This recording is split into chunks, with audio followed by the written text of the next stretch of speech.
Makati mose muri Zimbabwe kusangana zvekare pano paTV yenyu pachivhitivhiti patinokupai nyaya nemalate updates anenge achiitika. Kune mareports ari kucirculata within political and security circles that business tycoon kuda kwacho Tagwirei is under protection linked to the presidential guard at his Harare homestead. Muri Zimbabwe zvimwe zvinhu zviri kuitika munyika yeZimbabwe, koita nyaya imwe iri kutaura kunzi former State Security Minister Mudha is linked to plans targeting Vice President Constantino Chiwenga. Muri Zimbabwe zvinhu hazvina kumira zvakanaka, ndo nyaya dzatiri kunzwa inside ZANU-PF between marivals ari pakati paPresident Emerson Mnangagwa nadeputy wavo Constantino Chiwenga. Mareports atiri kukupai aya haana kubvira akonfemwa ne-corrupt government yaEmerson Mnangagwa. Maspeculations pamwe chete nerumor iri kutenderera inside political insider nemasignals ari kupiwa munyika yeZimbabwe. Ndofunga mese munoziva kuti presidential guard is not an ordinary security, mauto anochengetedza mutungamiriri wenyika, asi tikaona pane zvimwe zvinhu zvaakuitika pakuti Tagwirei aakuchengetwa nepresidential guard, zvinhu zvinoshamisa, zvinhu zvinokatyamadza, zvinhu zvinotivhundutsa semhuri yeZimbabwe kuti ko sei Tagwirei ari kuchengetwa. Saka mukupera kwevhidhiyo rinori tichange tichikupa zvinhu zvakasiyana siyana, asi nyaya yatiri kutaura tichaitaura zvekare nechirungu mukupera kwevhidhiyo rinori. That's why muri kuona rakati rebei kudai so. Tichange kune vaya vanenge vasiri kunyatsotrasta isusu kutsanangura kwedu, tine kutsanangura kwechirungu zvekare panyaya iyi.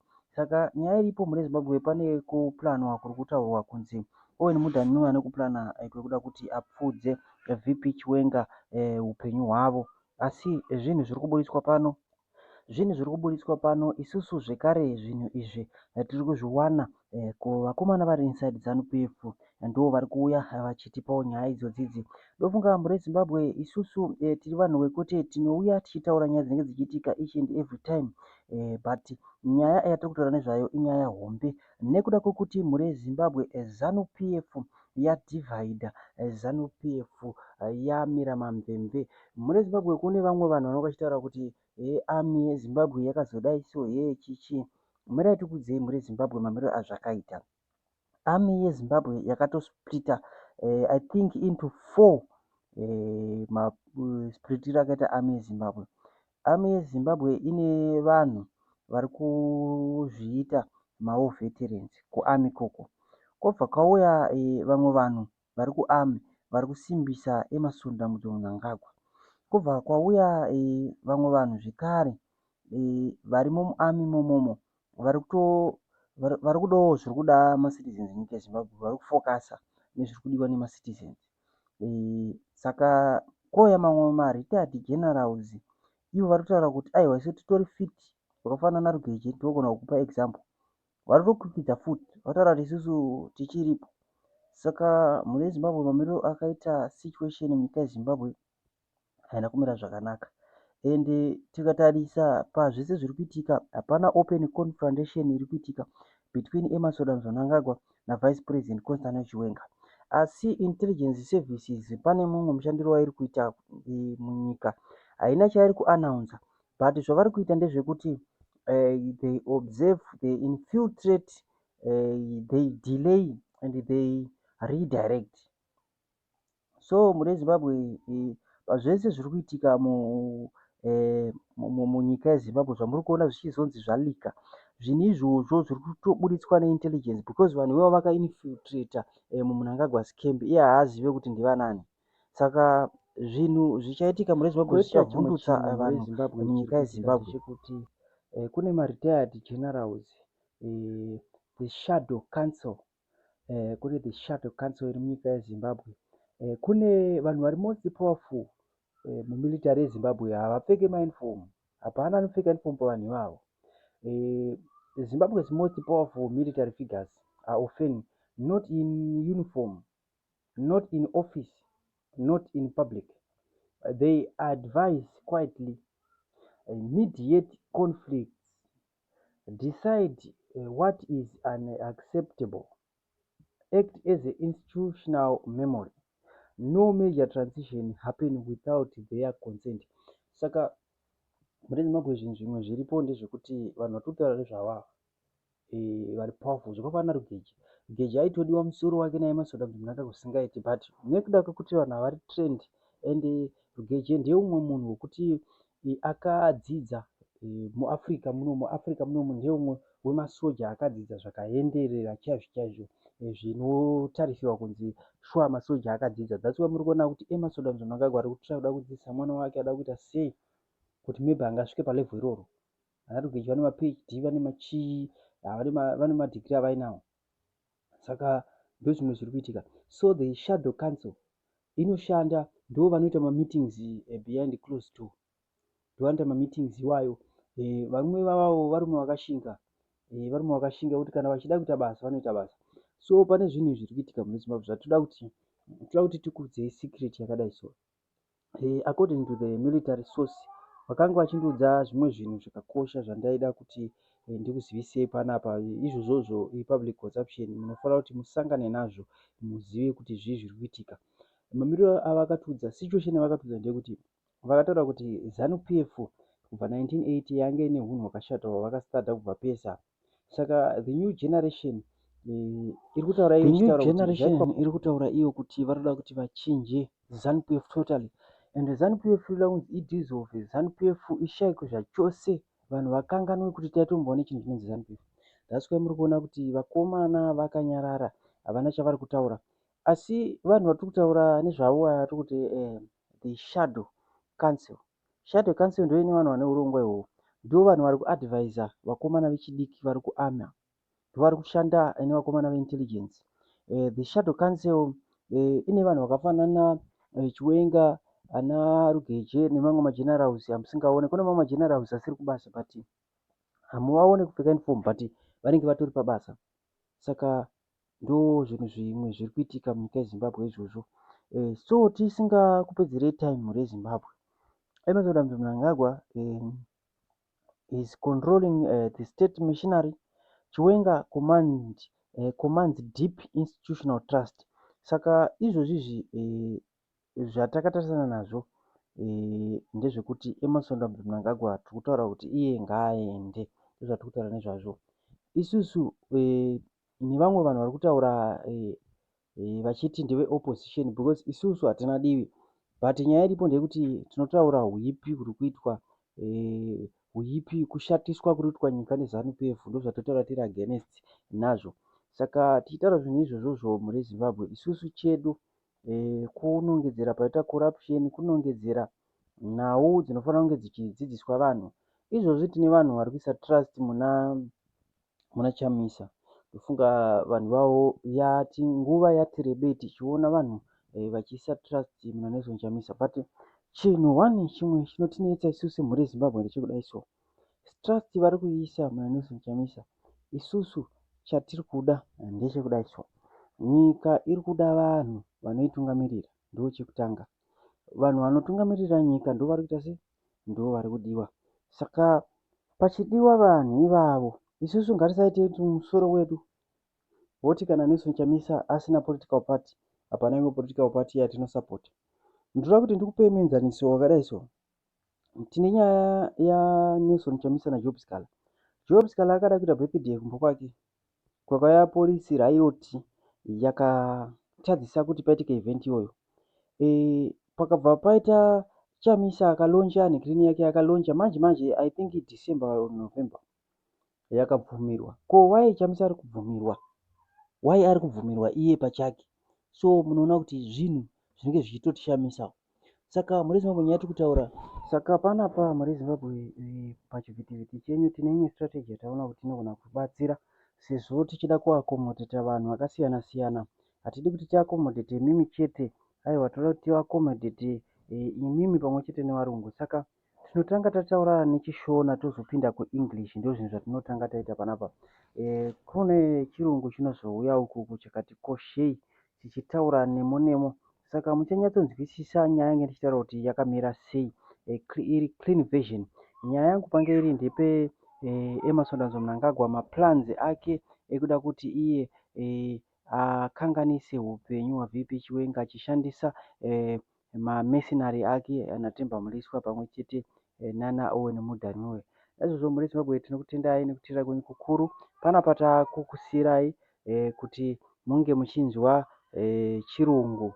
Welcome to State of Affairs, Zimbabwe News Analysis. Tonight we examine one of the most sensitive and dangerous political moments Zimbabwe has faced since the 2017 transition. Reports are circulating within political and security circles that businessman Tagwirei is under protection linked to the presidential guard at his Harare homestead. At the same time, claims have emerged alleging that former State Security Minister Owen Mudha is linked to plans targeting Vice President Constantino Chiwenga. At the center of all this is an intense succession battle inside ZANU-PF between President Emmerson Mnangagwa and his deputy. These reports have not been officially confirmed by the government, but the fact that they are circulating widely among political insiders signals rising tension at the highest levels of the state. The Presidential Guard is not ordinary security. It exists to protect the head of state in critical national interests. If a private businessman is receiving such protection, it raises serious political questions about power, loyalty, and survival. Tagwirei is not just another businessman. He is deeply connected to fuel supply chains, agriculture, mining, and finance. He is widely viewed as economically aligned with President Mnangagwa's faction. In Zimbabwe's political system, economic power and political power are closely linked. When succession battles intensify, business figures aligned with political factions become strategic assets or vulnerabilities. Protection in this context is not only about physical safety, it is about protecting networks, resources, and the economic foundations of political power. As elite tensions rise, those seen as beneficiaries of the current system face exposure, investigation, and internal retaliation. Security becomes political insurance. Alongside this, claims have emerged alleging threats against Vice President Chiwenga. These remain allegations, but they point to a deeper reality, elite fear. Chiwenga is not an ordinary vice president. He is a former commander of the Zimbabwe Defense Forces and a central figure in the 2017 military intervention. Any perceived threat against him is treated as a national security issue, not a personal one. ZANU-PF is now divided into two major camps. One camp supports President Mnangagwa and the so-called 2030 Agenda, which seeks to extend his role beyond the constitutional limit. This faction is supported by powerful business networks and civilian state institutions. The other camp aligns with Vice President Chiwenga and supports a transition in 2028, arguing that constitutional order must be respected. This struggle is not ideological. It is about survival, control, and succession. It is about who controls the state when the current president exits power. Asterisk to understand where this struggle is heading. It is important to understand how power transitions actually happen in Zimbabwe. Modern coups do not begin with gunfire. They begin with silence, meetings, reshuffles, and quiet decisions. The 2017 transition did not announce itself as a coup. It was framed as a military intervention, carefully managed to avoid chaos and international backlash. The lesson elites learned from 2017 is that power can be taken quietly and explained later. This is why many analysts believe a dramatic military takeover is unlikely. Instead, pressure is applied through party mechanisms, health narratives, forced resignations, and elite consensus deals. The military understands that overt coups attract sanctions and isolation. What matters more is preserving institutional survival and national stability. This makes silent transitions more attractive than confrontational ones. Within the security services, there is no single unified command. The defense forces, intelligence structures, police leadership, and presidential security units operate with overlapping but sometimes competing loyalties. This creates a situation of controlled mistrust. Surveillance increases. Information leaks are used as signals rather than accidents. The military is not interested in personalities. It is interested in guarantees, protection from prosecution, preservation of liberation legacy, continued influence, and institutional funding matter more than individual leaders. Chiwenga represents predictability and institutional familiarity to the military. Mnangagwa represents control of the civilian state and constitutional authority. Several scenarios are possible. Mnangagwa could outmaneuver his rivals by advancing the 2030 Agenda, reshaping party structures, and neutralizing opposition internally. Chiwenga could apply pressure behind closed doors, leading to a resignation framed as unity or health-related, or the stalemate could continue, leading to elite paralysis and economic deterioration. Business elites like Tagwirei are not spectators in this process. They fund stability and absorb shocks. Protecting them is about protecting the system itself. When elite protection increases, it often signals that transition discussions are already underway. To truly understand Zimbabwe's power dynamics, one must understand that the military is not a single voice. Power exists in layers. There are professional commanders, liberation war networks, intelligence-linked officers, presidential security units, and retired generals who still influence decisions behind the scenes. The Zimbabwe Defense Forces prioritize stability, continuity, and the survival of the state.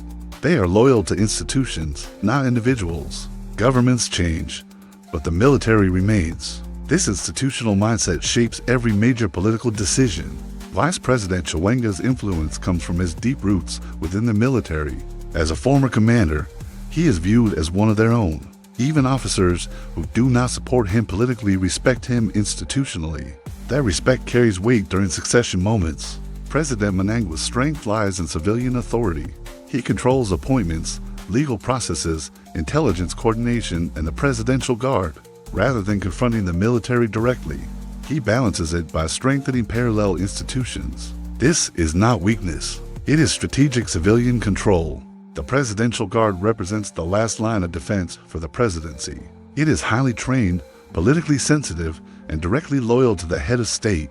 Its role is not to rule the country, but to buy time during moments of crisis. Intelligence services shape transitions quietly. They observe, delay, redirect, and influence outcomes without public announcements. Increased leaks and counter-leaks often signal elite negotiation rather than chaos. Retired generals play a critical role. They mediate conflicts, preserve institutional memory, and decide what outcomes are unacceptable. No major transition occurs without their consent. At present, power is balanced. Mnangagwa controls the state machinery. Chiwenga commands deep institutional trust. This balance explains the absence of open confrontation. Negotiation, not confrontation, defines this phase. No major political transition in Zimbabwe happens in isolation. Foreign governments may not choose leaders, but they shape outcomes through recognition, silence, sanctions, investment, and diplomatic timing. Zimbabwe matters regionally and internationally. It sits at the heart of Southern Africa, rich in resources and symbolic liberation history. Instability in Zimbabwe affects the entire region. SADC prioritizes stability over drama. It discourages coups and open military takeovers and prefers internal resolution.